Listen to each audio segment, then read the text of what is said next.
सत्य का संग ही सनातन है, संतों का संग ही सनातन है, सत्संगति का नाम ही सनातन है। सनातन जो सदा है, जो सत्य है, जिसे शब्दों की आवश्यकता नहीं पड़ती, जो हमारे मन के भाव प्रकट कर देता है। आप यहाँ बैठे हैं, बिना पुकारे ही किसी को ऐसा लगे कि कोई हमें पुकार रहा है। जब ठाकुर जी ने बांसुरी बजाई तो ये सनातन है, उसी सनातन में ही बजाई बांसुरी, लेकिन उसके स्वर में वह सत्यता का स्वर गूंजा।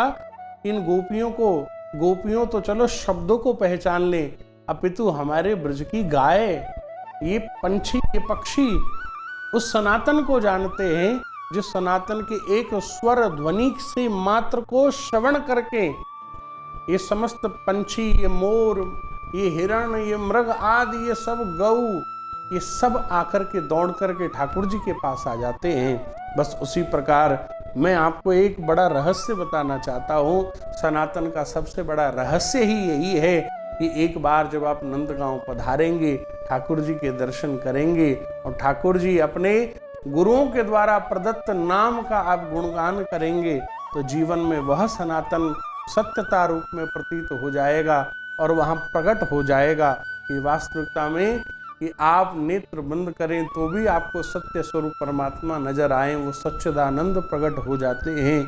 सनातन का वास्तविक यदि आज के समय में मैं अर्थ बताऊं तो यही है कि हम सत्य को जानें, सत्य को उजागर करें, सत्य के मार्ग पर चलें और हमारे जीवन में से अंधकार हट जाए, विजडम आ जाए, वही सबसे बड़ा सनातन है।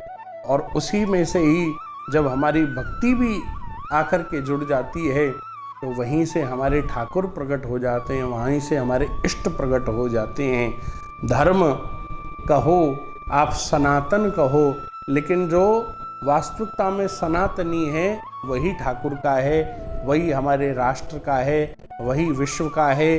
वही वास्तविकता में सनातनी व्यक्ति ही ये कह सकता है वसुधैव कुटुंबकम, ये पूरा विश्व हमारा कुटुंब है। ये एक सनातनी ही कह सकता है, अन्यथा कोई नहीं। इसलिए सनातन की परिभाषा जितनी की जाए उतनी कम है, लेकिन वास्तविकता में सनातनता यही है जो सदा ईश्वर का रहे, सदा नंदलाला का रहे, सदा अपनी जड़ों से जुड़ा रहे, सदा अपने बुजुर्गों से जुड़ा रहे, सदा अपने पूर्वज पितरों के नाम का चिंतन करे, सदा अपनों के साथ खड़ा रहे, अपने समाज के साथ खड़ा रहे, अपने परिवार के साथ खड़ा रहे, अपने गुरु के साथ। हमारे यहाँ बड़ी सनातन की एक बड़ी सुंदर बात कहते हैं कि जीवन में गुरु, मंत्र, संत, कंत और भगवंत ये सदा एक ही होने चाहिए। कि जैसे मंत्र भी एक हो और जिसने वो मंत्र दिया वो संत भी एक हो, वो ग्रंथ भी एक हो और हमारे इष्ट कंत भी एक हो, तो याद रखना उस सनातन के आप शरणों में समर्पित हो जाओगे। और सनातन कहीं ढूंढने की चीज़ नहीं है। सनातन जब ये चीज़ें आपके अंदर आएंगी तो सनातनी ही आप होंगे और सनातन ही आपके अंदर से प्रकट हो जाएगा।